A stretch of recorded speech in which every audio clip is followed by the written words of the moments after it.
今次我哋選擇去一個3個小時機程都唔夠嘅地方，佢係越南唯一唔使用簽證嘅地方，亦係越南新興嘅旅遊熱點，就係有越南馬爾代夫之稱嘅富國島。因為盛產珍珠，所以又稱為珍珠島。位於越南嘅西南部，佔地約580平方公里，人口只有10幾萬左右，喺度可以盡情咁遠離人煙。落機先揾嘢食，富國島嘅西餐算係唔錯，地方舒適，價錢仲好抵。呢餐每個人都係港紙80蚊，仲算係貴嘅一餐。講到食，呢間餐廳嘅自助餐仲抵，先睇下有咩嘢食。有包，有冷盤，有熱盤，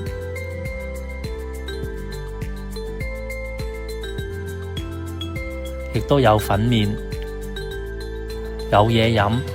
質素雖然都係屬於中挺，但係價錢就嚇死你，只係需要40蚊港紙。香港食個餐蛋麵就冇咗啦。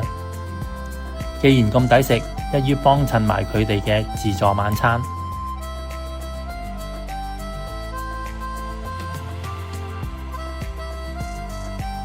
晚餐同樣有冷熱盤，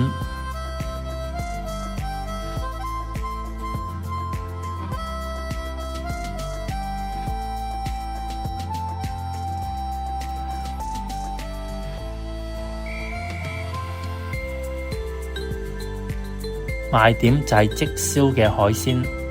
睇下啲海鮮，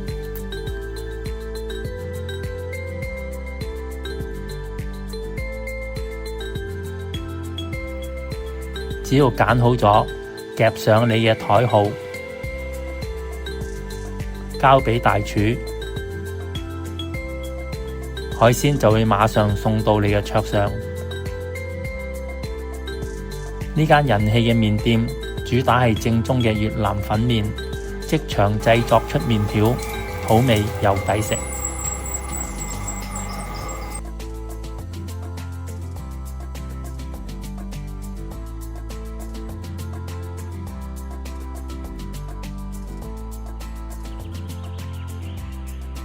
呢間意大利餐廳晚飯3個 course 只係268000蚊，即係80幾蚊港紙，非常抵，質素仲好好添。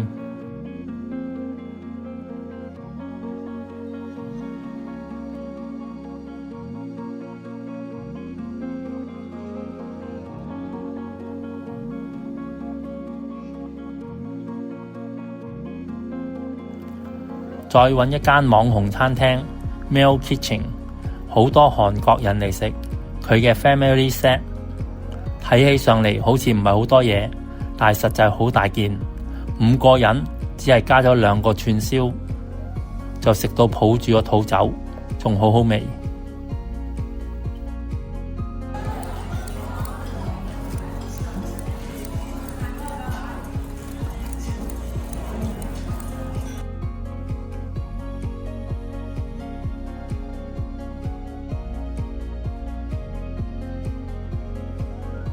講完食就講下富國島嘅環境啦。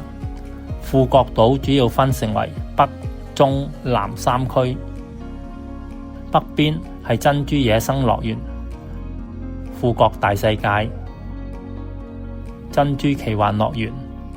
南邊就係太陽世界自然樂園、日落小鎮、接吻橋，都喺晒度。而中部就冇乜太多景觀，可以喺沙灘游下水或者行下夜市。嗰度有個景觀餐廳 The Park， 餐廳嘅大門超特別，係2個人喺度接吻嘅大型木雕，上面嗰棟橋叫做 Love Beach。 園區裏面嘅餐廳比較貴，有個小小嘅公園可以遊覽，有多餘嘅時間都可以一行。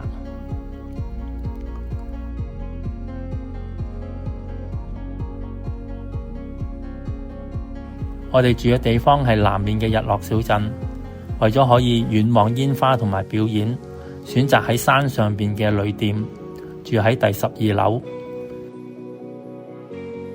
喺陽台上邊可以無阻隔咁樣睇到整個嘅海岸，同埋將會有嘅水上表演場地。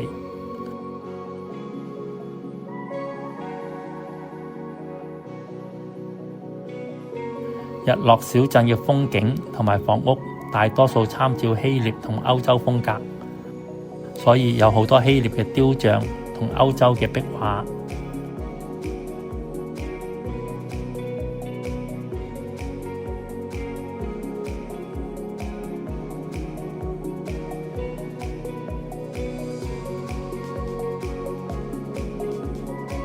日落小鎮當然一定要欣賞佢嘅日落啦。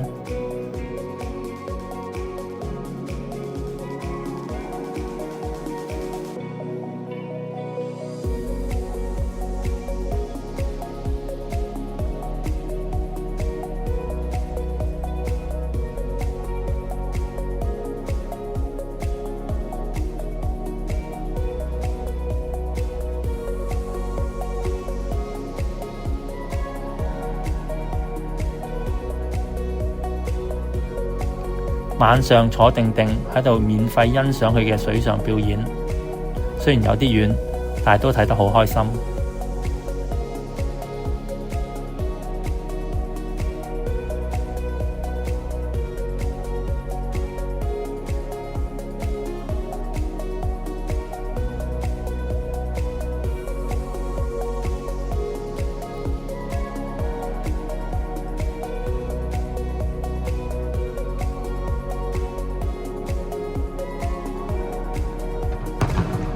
重頭戲當然就係睇佢嘅煙花啦。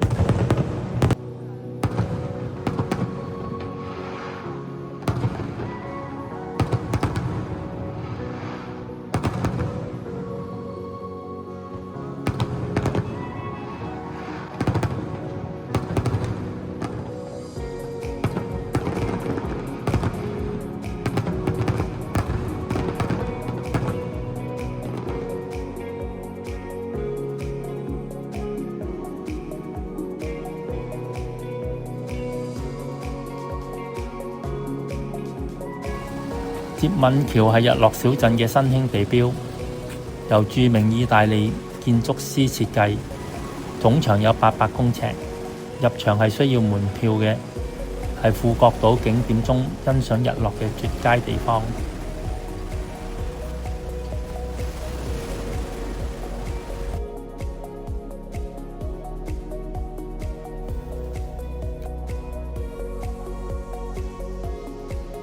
太陽世界自然公園位於富國島南部嘅離島香島，從日落小鎮坐跨海嘅纜車就可以抵達。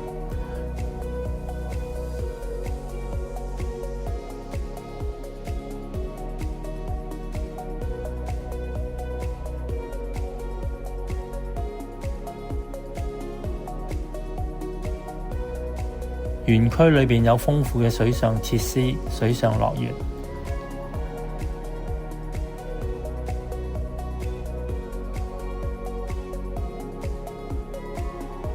呢個近90度嘅直角滑水道，忍唔住要試下。仲有好好玩嘅人造衝浪，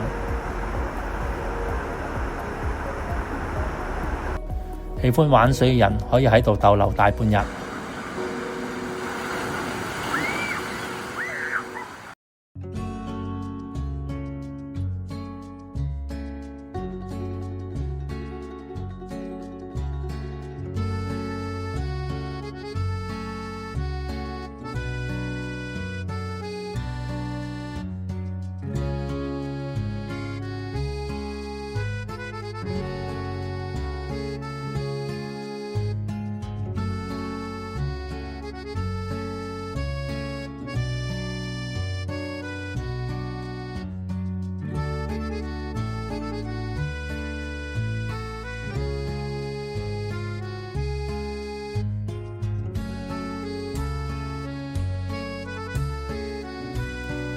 富國大世界係富國島北邊嘅娛樂園區，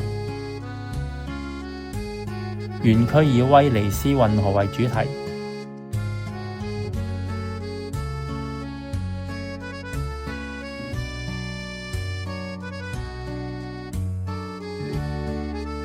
除咗可以望到嘅馬可樓之外，仲有貢多拉喺河上邊劃過，係貨真價實嘅越南版威尼斯。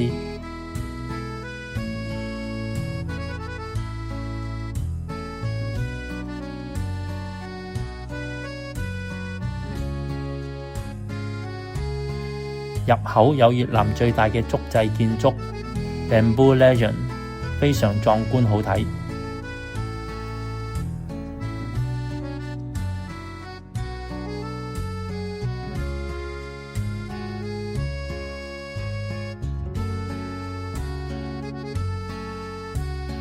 珍珠野生動物園係富國島必去嘅景點之一。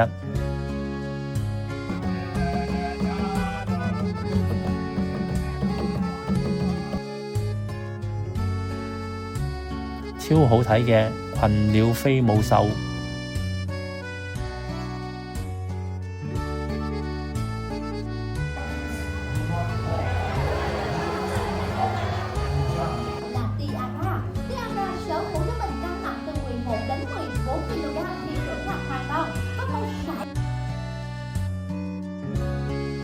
坐野生動物巴士亦都可以近距離咁樣睇獅子、老虎、斑馬野生動物，又係難忘嘅一日。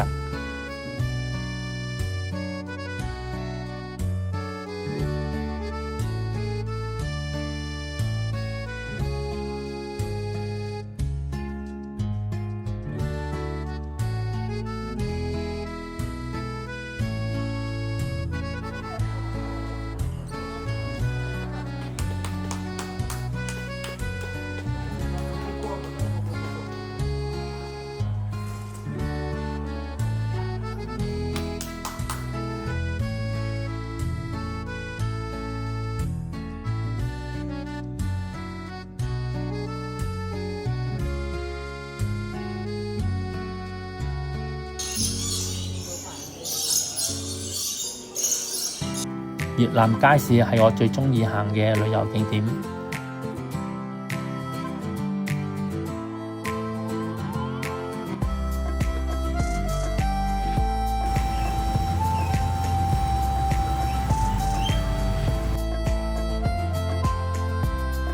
買下雜肉，體驗下當地人生活嘅日常，唔經唔覺又一個上午啦。